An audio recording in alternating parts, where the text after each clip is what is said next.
Finally back, man. I mean, I know it's a long time in the works. I guess give me the feeling now, a couple days out.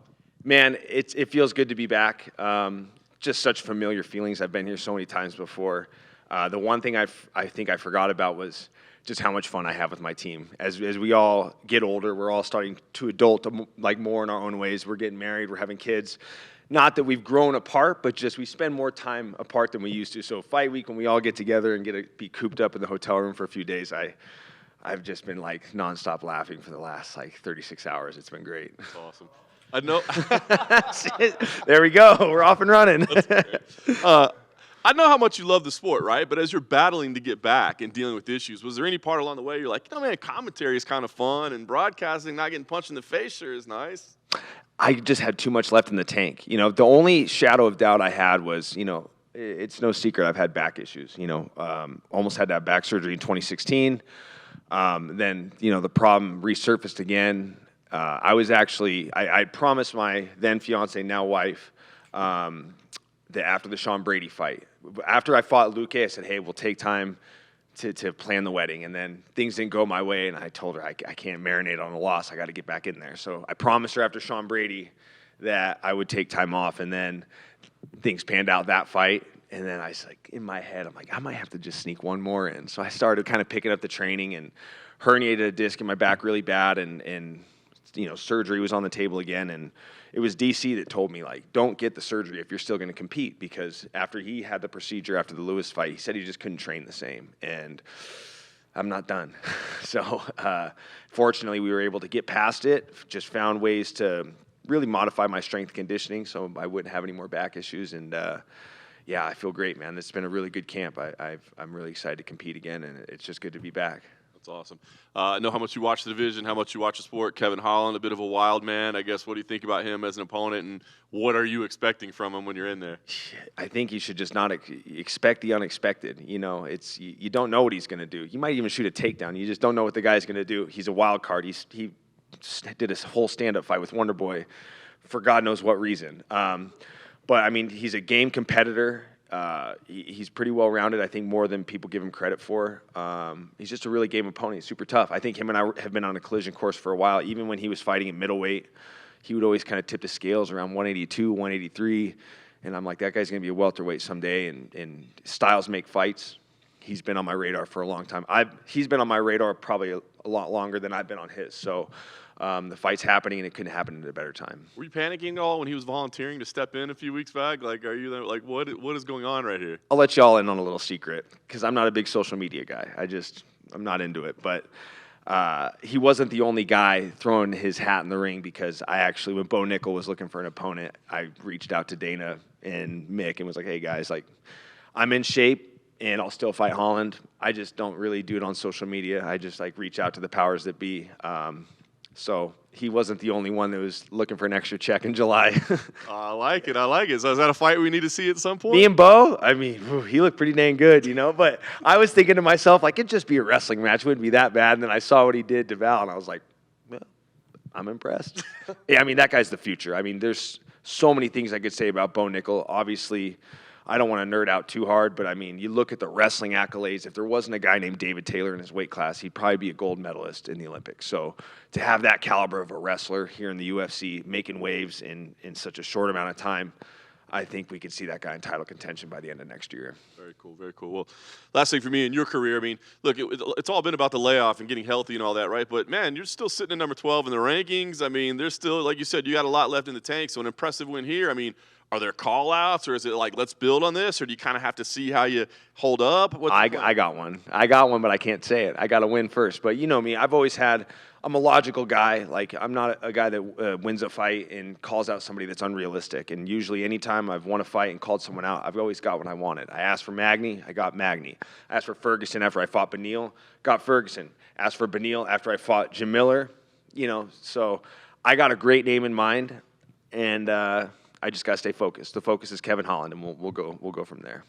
Mike, from right here. Kevin was in here earlier, and he said that for a long time he thought he didn't like you, and then he realized he just always wanted to fight you, and was more of a professional grudge rather than anything Yeah. personal. So, do you have any sort of relationship with Kevin? I could tell. So I think Kevin, I saw an interview one time, and he said I was looking at him funny in Houston when I fought Luque. And two things went into that. One, mentally, I was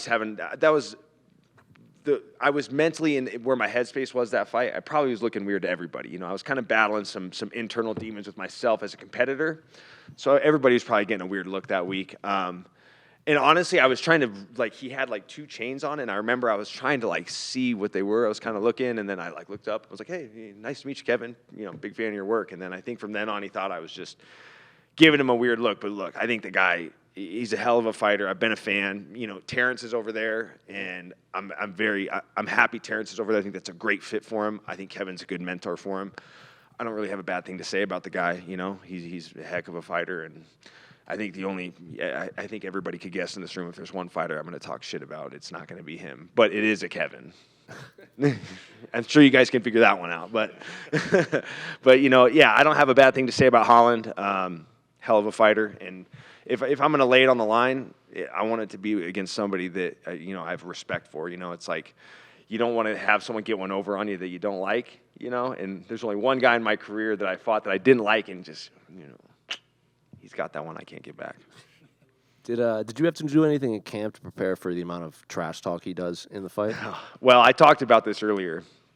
Chase Hooper one day, we were training. He came over to Spokane before we left for Vegas, and we're just having a normal training session, and we're going live, and he was like the first guy out of nowhere to just be like, "Come on, motherfucker." I was like, Chase Hooper? Chase Hooper, the Chase Hooper.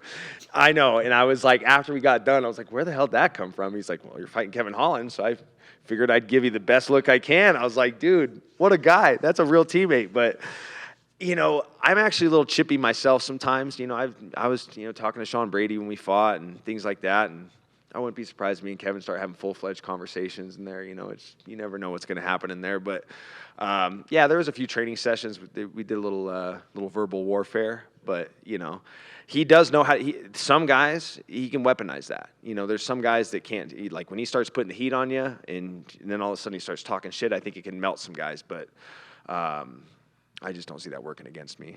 Have you heard that Michael Venom Page is a free agent now? And what would you think of him joining the UFC? I love it. I think that there's a lot of fun fights you could do with that guy. I mean, he's a very brash speaker himself. He's got a very, very fun style to watch.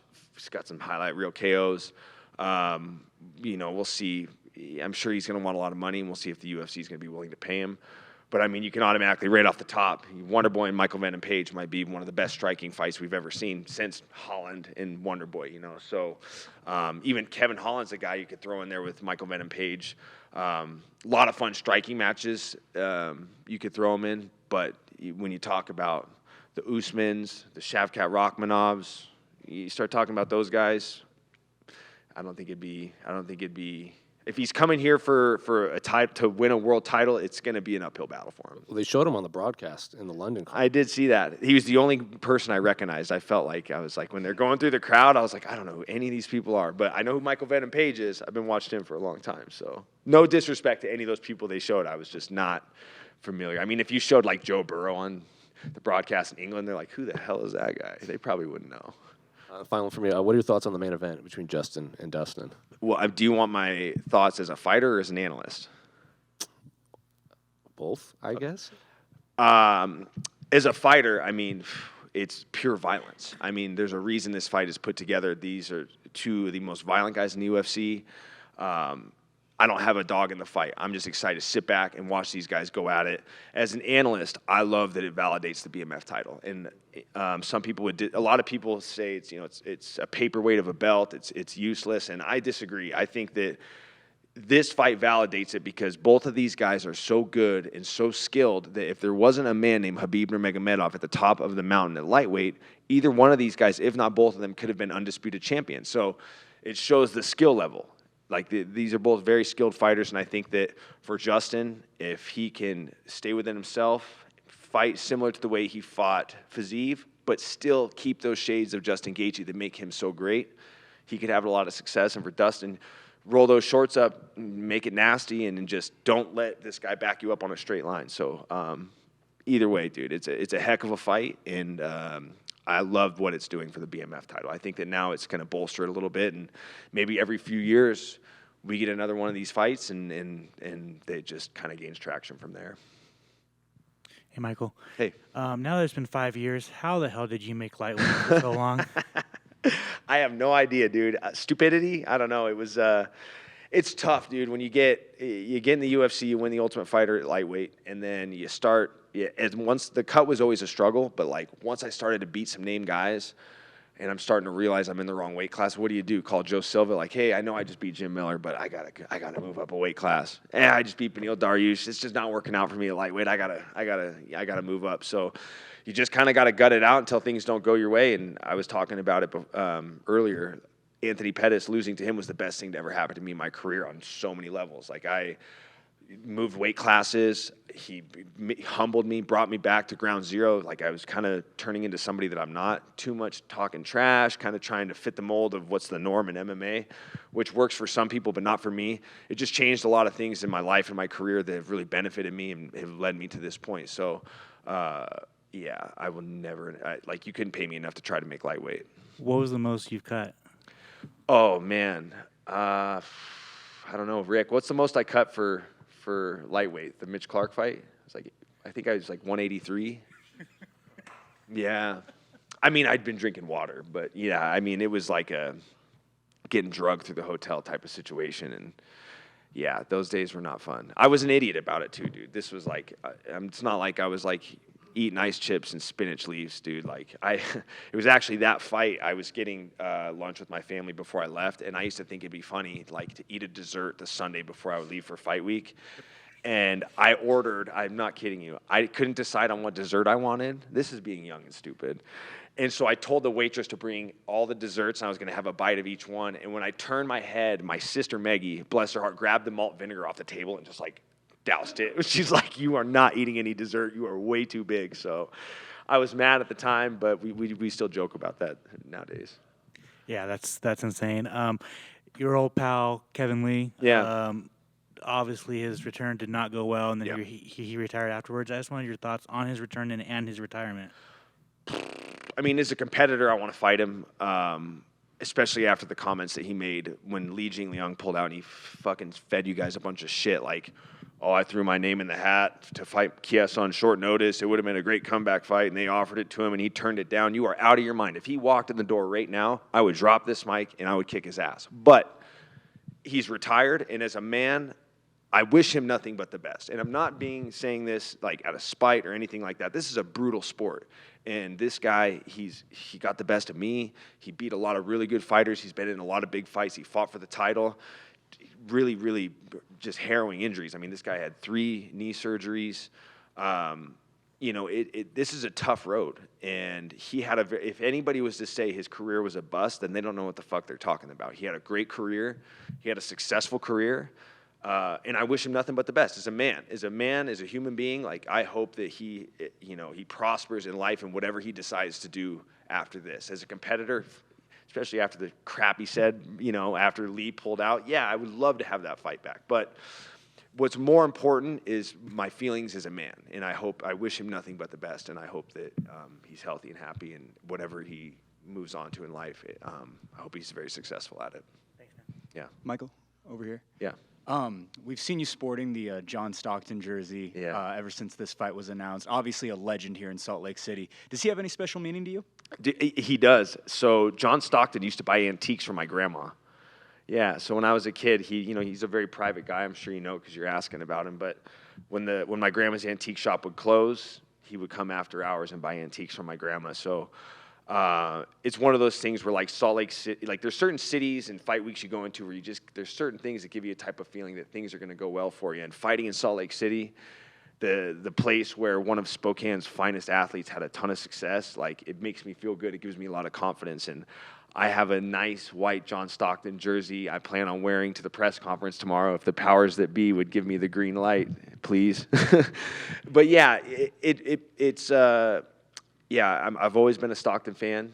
you know, I have family ties to him. I actually worked for his cousins. My last job before when I went full-time as a fighter, I worked for King Beverage, the Anheuser-Busch distributor in Spokane, and it's ran by the Stockton family. Owned by the Rusnicks, but ran by the Stockton family. So I've worked for the Stocktons. The Stocktons did business with my grandma, and I'm looking to just represent Spokane, and I proudly wear that number 12 Stockton jersey on my back this week. Well, welcome to Salt Lake City. Also, one of your teammates, Mitch Ramirez, Yeah.